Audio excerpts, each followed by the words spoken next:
मीसा भारती का बड़ा हमला, बिहार में सरकार नाम की कोई चीज नहीं। कल आरजेडी का राजभवन मार्च। राष्ट्रीय जनता दल की सांसद मीसा भारती ने बिहार सरकार पर जमकर हमला बोला है।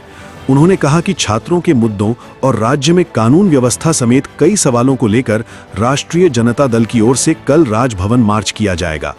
मीसा भारती ने कहा कि बिहार के छात्रों की समस्याओं को सरकार गंभीरता से नहीं ले रही है।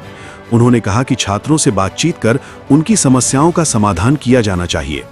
पटना में छात्रों के महाधरना को लेकर उन्होंने सरकार पर संवेदनहीनता का आरोप लगाया। सिवान में AK-47 से फायरिंग के मामले को लेकर भी मीसा भारती ने सरकार और प्रशासन पर सवाल उठाए। उन्होंने कहा कि घटना के बावजूद अभी तक डीएम और बड़े पुलिस अधिकारियों को निलंबित नहीं किया गया है, जबकि छोटे पुलिसकर्मियों पर कार्रवाई की गई है। उन्होंने आरोप लगाया कि बिहार में सरकार नाम की कोई चीज नहीं है।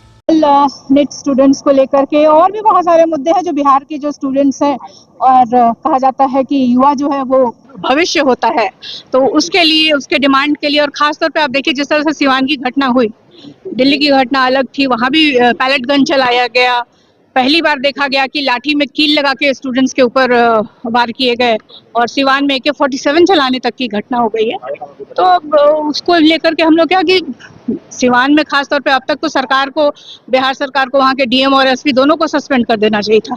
लेकिन आप देखिए कि जो बड़े अफसरों पे कार्रवाई ना करके एक मामूली से बेचारे जो सिपाही अपने से तो गोली चलाया नहीं होगा, बिना डीएम और एसपी के आदेश के कोई भी सिपाही जो अंगरक्षक होता है वो गोली चलाता नहीं है, तो उनको सस्पेंड करना चाहिए था। लेकिन सुप्रीम कोर्ट बिहार सरकार गई है, उस हलफनामे में दिया गया है कि हवाई फायरिंग हुई है, किसी छात्रों पर नहीं की गई है। इसको आप कैसे मतलब क्या था वो? एयर गन था, AK-47 ही था ना, सब लोगों ने देखा वो AK-47 था। मतलब खुशी में पुलिस हवाई फायरिंग कर रही थी, और जो अगर फायरिंग किसी तरह की भी जो फायरिंग होती है तो इतनी ज्यादा भीड़ थी वहाँ पे, और उससे ये कहीं भी किसी बच्चे को भी लग सकता था। तो अब तो सरकार, आप देखिए बिहार में सरकार है जिसको जनता से कोई लेना देना नहीं है। बिहार में डस्टबिन घोटाला हुआ है, जहाँ 500 का डस्टबिन 15,000 स्वास्थ्य विभाग में ये मंगल पांडे के वक्त के डस्टबिन घोटाला। देखिए कहीं ना कहीं यही कारण रहा, मंगल पांडे जी को फिर से दोबारा उनको मौका नहीं मिला, मंत्री नहीं बनाया गया, क्योंकि सबको पता था कि इस तरह का घोटाला हुआ है। और ये देखिए बिहार में युवाओं को नौकरी नहीं है, लोगों को पेंशन नहीं मिल रहा है, उनको सैलरी नहीं मिल रही है, और जो मंत्री हैं यहाँ भाजपा के, वो घोटाले पे घोटाले किए जा रहे हैं। मांग कर रहे, प्रोटेस्ट कर रहे थे, झारखंड में सरकार उनकी बातों को सुनी है। देखिए जो छात्र, झारखंड की जहाँ तक बात है, तो झारखंड में जितने भी स्टूडेंट प्रोटेस्ट कर रहे थे उनकी 12 मांगे थी। 12 मांगों में से सरकार ने 10 मांगे मान ली है। जो 2 मांग है उसके ऊपर स्टूडेंट्स गए थे और उनसे बात हुई है, आगे उसका भी निष्कर्ष निकल जाएगा। छात्र कह रहे हैं कि मैम जिनका नौकरी लग गया है वो लोग कह रहे हैं कि अब हम लोग रोड पर आ जाएंगे, हमारे साथ सरकार न्याय करे, हम लोगों की क्या गलती है, हमें तो नौकरी दी गई, उसके बाद अब ऐसा किया जा रहा है कि हमें नौकरी। अब तो ये सरकार का मामला है, सरकार उसको देखेगी किस तरह से उनके साथ भी न्याय करे सरकार।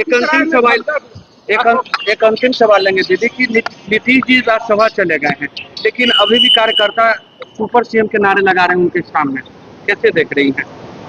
अब तो उनका अंदरूनी मामला है, बिहार सरकार में क्या नीतीश जी की और जो भाजपा का शीर्ष नेतृत्व है उन दोनों के बीच में किस तरह का तालमेल हुआ है, किस तरह की बातें हुई है, अब तो वही लोग बताएंगे। छात्र आज प्रोटेस्ट कर रहे हैं बीपीएससी पेपर लीक के खिलाफ। देखिए एक बीपीएससी पेपर लीक के बारे में भी जो स्टूडेंट्स अभी आज गर्दनीबाग में प्रदर्शन कर रहे थे और धरने पे बैठे थे, तो सरकार को, मैं यही तो कह रही हूँ कि सरकार को बिहार की जनता से कोई लेना देना नहीं है, खासतौर पर बिहार के युवाओं से कोई लेना देना नहीं है। उनकी एक कमेटी बुला के उनसे बात करके उनकी बात समझनी चाहिए थी।